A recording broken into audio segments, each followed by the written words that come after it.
வணக்கம் அனுகிரகம் தமிழ் சேனல் நேர்களே, நான் உங்கள் அன்பான சயின்டிபிக் வேதிக் அஸ்ட்ராலஜர் அஸ்ட்ரோ அரஞ்சி பேசுகிறேன்.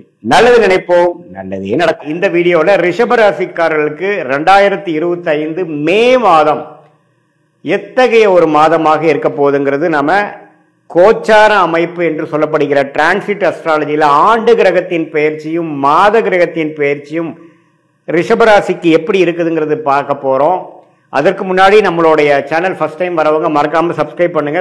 தொடர்ந்து நம்மளுடைய அறிவியல் சார்ந்த ஜோதிட கருத்துக்கள் உங்களை அடைந்து அதனால நீங்க நல்ல ஒரு பலன், உங்களுடைய எதிர்காலத்தை திட்டமிடுவதற்கு ஒரு நல்ல ஒரு பலன் அனுபவிக்க முடியுங்கிறது நான் கேட்டுக்கொள்கிறேன். வாங்க நம்ம வீடியோக்குள்ள போலாம். இப்ப பாத்தீங்கன்னா ரிஷப ராசிக்கு 2025 மே மாதம் எப்படி இருக்க போகுதுன்னு முதல்ல பார்க்கும்பொழுது, முதல்ல ஆண்டு கிரகத்தோட அமைப்பு எப்படி இருக்குது, மே மாதம் ஏதோ ஒரு ஆண்டு கிரகம் மாறப்போகுதா அப்படிங்கிறது நம்ம பார்க்க போனா சனி 2025 மார்ச் 29ஆம் தேதியே பயிற்சியாகி ஒரு அற்புதமான ஒரு 11ஆம் பாவம் என்று சொல்லப்படுகிற லாபஸ்தானத்துக்கு சனி வந்தாச்சு. மே மாதம் 1ஆம் தேதி வரும் பொழுது ஒரு சனி ஒரு 30-32 நாட்கள் ஆய்விட்டது. அற்புதமான 11ஆம் இடத்துல.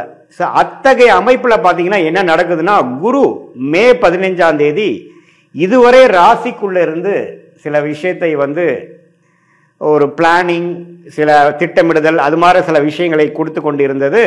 அதுக்கு வேணுங்கிற பலனை, கேஷ் ஃப்ளோவை, ரிட்டர்ன்ஸை, பெனிஃபிட்ஸை கொடுக்கக்கூடிய 2ஆம் இடத்துக்கு மாறுகிறது. 2ஆம் இடத்திலிருந்து அதோட சொந்த வீடாகிய தனுசு 8ஆம் வீடாக ரிஷபராசிக்கு வரக்கூடிய தனுசை பார்த்து நல்ல ஒரு பண வரவு, அடுத்தவங்க மூலமா வரக்கூடிய பணம், இன்வெஸ்ட்மெண்ட்ல ரிட்டர்ன்ஸ், வெளிநாடு பிராணங்கள், ஷேர் மார்க்கெட்ல பெனிஃபிட்ஸ், அது மாதிரி பல சோர்ஸ் ஆஃப் இன்கம் அதிகரிக்கக்கூடிய ஒரு அமைப்பை ரிஷபராசிக்காரர் ஆகிய தொழிலதிபர்கள், உத்தியோகஸ்தர்கள், இன்வெஸ்டர்ஸ், அது மாதிரி இருக்கிறவங்களுக்கு கொடுத்து மற்ற ஒரு வயதினருக்கும் ஒரு நல்ல சேஞ்சஸ், ஒரு நல்ல பெனிஃபிட்ஸை கொடுக்கக்கூடிய அமைப்பு தான் குரு பெயர்ச்சி ரிஷபராசிக்கு கொடுக்குதுங்கிறது நம்ம தெரிஞ்சுக்கணும். அதே சமயத்தில் ராகு கேது பார்த்தீங்கன்னா, ராகு 11ஆம் இடத்துல இது வரைக்கும் இருந்து நல்ல ஒரு அமைப்பை கொடுத்தது, இப்போ 10ஆம் இடத்துக்கு வருது. கேது பார்த்தீங்கன்னா 5ஆம் இடத்துல இருந்து குழந்தைகள் விஷயமாக சில மெனக்கெடுதல், சில செலவுகள், அது மாதிரி விஷயங்களை கொடுத்துட்டு இருந்தது, இப்போ 4ஆம் இடத்துக்கு வருது.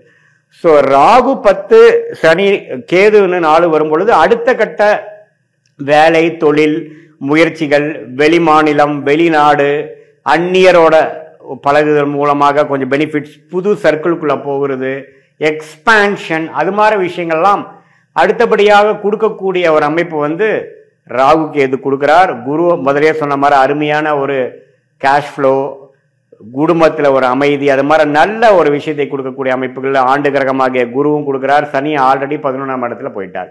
ஸோ ஆண்டு கிரகத்தோட அமைப்புகள் மே மாதத்திலிருந்து அற்புதமாக இருக்குது. குறிப்பா செகண்ட் ஆஃப் மே 15 பாத்தீங்கன்னா நல்ல ஒரு மாற்றத்தை கொடுக்கக்கூடிய அமைப்பு ரிஷபராசிக்காரர்களுக்கு உண்டு. அதே சமயத்தில் மாத கிரகம் ஆகிய ராசி அதிபதி ஆகிய சுக்கிரன் எப்படி இருக்காருன்னு பாத்தீங்கன்னா, சுக்கிரன் 11ஆம் இடத்திலே உச்சம் பெற்றிருக்கிறார். ஸோ 11ஆம் இடத்திலேயே சுக்கிரன் உச்சம் பெற்றிருக்கும் பொழுது சனி ராகுவால் பாதிக்கப்பட்டு ஏப்ரல் மாதம் இருந்த ராசி அதிபதி அப்படியே சனி ராகு விட்டு விலகி விலகி விலகி ஓரளவுக்கு பிரச்சனைகள் இல்லாத ஒரு அமைப்பு ஒரு மே 15ஆம் தேதியிலிருந்து ராசி அதிபதி சுக்கிரன் உச்சம் பெற்றனால அருமையான அமைப்பு கொடுக்குது. ஸோ சனி பயிற்சியோட முழு பலன், சனி 11ஆம் இடத்துக்கு வந்துட்டார் அப்படிங்கிற முழு பலனை மே 15 நீங்க உணரக்கூடிய ஒரு காலகட்டமாக ரிஷபராசிக்காரர்களுக்கு உண்டு. அதே சமயத்துல புதன் பாத்தீங்கன்னா 11ஆம் இடத்துல இருக்கக்கூடிய மீனத்துல இருந்து மே 7ஆம் தேதியே 12ஆம் இடத்துக்கு வரார். மே 23ஆம் தேதி ராசிக்குள்ளேயே வருகிறார். இதெல்லாம் ஒரு அற்புதமான ஒரு பயிற்சியாக தெரிகிறது.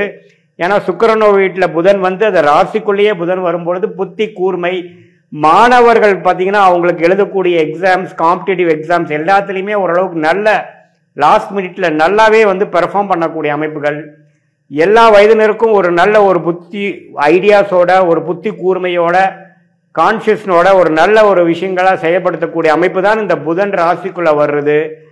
சூரியனும் பாத்தீங்கன்னா மே 15க்கு அப்புறம் ரிஷபத்துல ராசிக்குள்ளேயே வர்றது எல்லாமே ஒரு நல்ல அமைப்பை கொடுக்கக்கூடிய அமைப்பு. விரயங்கள் குறைந்து, செலவுகள் குறைந்து, அடுத்த கட்ட நடவடிக்கையாக பெனிஃபிட்ஸ் அணிவிக்கக்கூடிய அறுவடை செய்யக்கூடிய போன்ற 1 வருஷமாக 2 வருஷமாக சனி 10ஆம் இடத்துல தொழில் ஸ்தானத்திலிருந்து கடும் உழைப்பை கொடுத்த ரிஷபராசிக்காரர்களாகிய உங்களுக்கு அதோட பெனிஃபிட்ஸ், அதோட பலன்களை அனுபவிக்கக்கூடிய ஒரு காலகட்டத்தின் ஆரம்ப பகுதியாக நாம இதை எடுத்துக்கலாம். ஸோ சூரியன், புதன், சுக்கிரன் எல்லாமே நல்லா இருக்கும் பட்சத்தில் செவ்வாய் பார்த்தீங்கன்னா 3ஆம் இடத்துல கடகத்துல நீச்சமாவே இருக்கிறார். அவர் 7க்கும் 12 கூடியவன் 3ல நீச்சமா இருக்கிறது அவ்வளோ ஒன்றும் தவறு இல்லை. ஸோ அது ஒன்றும் பிரச்சனை இல்லை. ஸோ இப்படி இருக்கக்கூடிய ஒரு அமைப்புனால ரிஷபராசிக்காரருக்கு ஒரு பொற்காலம், குறிப்பாக செகண்ட் ஹாஃப் ஆஃப் மேலேருந்து எல்லாமே அவங்க போட்ட திட்டங்கள்லாம் கொஞ்சம் நல்லா அமைந்து, சிலதெல்லாம் அவங்க நினைக்காத சில விஷயங்களும் ஒரு பிளசன்ட் சர்ப்ரைஸாக எல்லாமே ஃபால் இன் பிளேஸ் அப்படிங்கிற மாதிரி அமையக்கூடிய அமைப்பு இருக்கு. ஒரு இடம் வாங்குறது, ஒரு வீடு வாங்குறது, வீடு கட்டுறது, புது வண்டி, பழைய வண்டியை கொடுத்து புது வண்டியை வாங்குறது, அதே சமயத்தில் மாணவர்களுக்கு ஒரு அவங்களுடைய படிப்பு விஷயத்துக்காக ஒரு நல்ல ஒரு அமைப்பு, ஹையர் ஸ்டடீஸ்க்கு அவங்க எதிர்பார்க்குற காலேஜ் கிடைக்கக்கூடிய அமைப்பு, அதில் செலெக்ஷன் ஆகக்கூடிய அமைப்பு, காம்படிட்டிவ் எக்ஸாம்ஸில் கிளியர் பண்ணக்கூடிய அமைப்பு. அதே சமயத்தில் சீனியர் சிட்டிசன் பார்த்தீங்கன்னா இதுவரைக்கும் செலவுகளும் மருத்துவ விஷயத்தில் ஒரு கிளாரிட்டி இல்லாமல் ட்ரீட்மெண்ட் பலன்கள் கொடுக்காம இருந்ததெல்லாம் இப்போ படிப்படியாக ஓரளவுக்கு நோய்களோட வளர்ச்சி குறைந்து, நோய்த்தன்மை குறைந்து, ஓரளவுக்கு ஹெல்தினஸ், ஆரோக்கியம் கூடக்கூடிய அமைப்புலாம் பார்த்தீங்கன்னா இத்தகைய ஒரு சனி பெயர்ச்சி, ராகு கேது பெயர்ச்சி, குரு பெயர்ச்சி, அதே சமயத்தில் மாத கிரகத்தின் அமைப்புகளும் ரிஷபராசிக்காரர்களுக்கு குறிப்பாக சொல்லப்போனால் மே 15க்கு அப்புறம் ஓரளவுக்கு நல்லா வருதுங்கிறது தெரிஞ்சுக்கணும். இது ஒரு பொதுவான ஒரு பலன்களை தவிர உங்களுடைய ஜென்ம ஜாதகத்தில் எப்படி உங்களுடைய லக்னாதிபதி எப்படி இருக்கிறார், நீங்கள் எந்த லக்னத்தில் பிறந்தீங்க, தசா புக்திகள் எப்படி போய்கொண்டிருக்கிறது, அந்த தசநாதனோட அமைப்பு எப்படி, ஸ்தான பலம் எப்படி, திக்பலம் எப்படி, திருக்பலம் எப்படி, ஒளி பொருந்திய கிரகத்தின் தசைகள் போகுதா அல்லது ஒளி இல்லாத கிரகத்தின் தசை போகுதா, அந்த தசநாதனும் புக்திநாதனும் இப்ப கோச்சாரத்தில் நாம பேசின அந்த ஆண்டு கிரகம் மாத கிரகத்தில் எத்தகைய அமைப்பு போகுதுங்கிறது ரெண்டையும் சேர்த்தி பார்க்கும் பொழுது transit astrology and natal astrology, அதாவது கோச்சார அமைப்பும் ஜென்ம ஜாதகத்தில் வரக்கூடிய தசா புக்திகள் அமைப்பும் சேர்த்து பார்க்கும் பொழுது உண்மையே துல்லியமான பலன்கள், அதாவது அடுத்த 6 மாதங்கள் எப்படி இருக்க போகிறது, அடுத்த ஒரு 1.5-2 வருடங்கள் எப்படி இருக்க போகுது, லாங் டேர்மா எப்படி இருக்க போகுதுங்கிறதெல்லாம் நாம துல்லியமாக இந்திய வேத ஜோதிடம்ல சயின்டிபிக் அடிப்படையில் எந்த விஷயத்திலையும் மிகைப்படுத்தாமல் அதிகமாக நம்ம ஒரு பரிகாரங்கள் அது மாதிரி மூட நம்பிக்கைக்குள்ள போகாமல் கர்மா எப்படி செயல்பட போகிறது, என்ன நடக்க போகிறது, அதிலிருந்து நாம எப்படி நல்ல விஷயத்தை எடுத்து எப்படி மென்டல் ப்ரிப்பரேஷன் மூலமாக நாம தேவையில்லாத சாய்ஸஸை அவாய்ட் பண்ணி நம்மளுடைய கர்மாக்கு நிகராக நம்மளுடைய லைஃப் பிளானையும் அலைன் பண்ணிட்டு எப்படி நம்ம ஜெயிக்கலாங்கிறது நம்ம கண்டிப்பாக பார்க்கலாம். இது பொதுவான பலன்கள்ங்கிறது நீங்க தெரிஞ்சுக்கணும். மீண்டும் மற்றொரு காணொளியில் சந்திப்போம். நன்றி, வணக்கம்.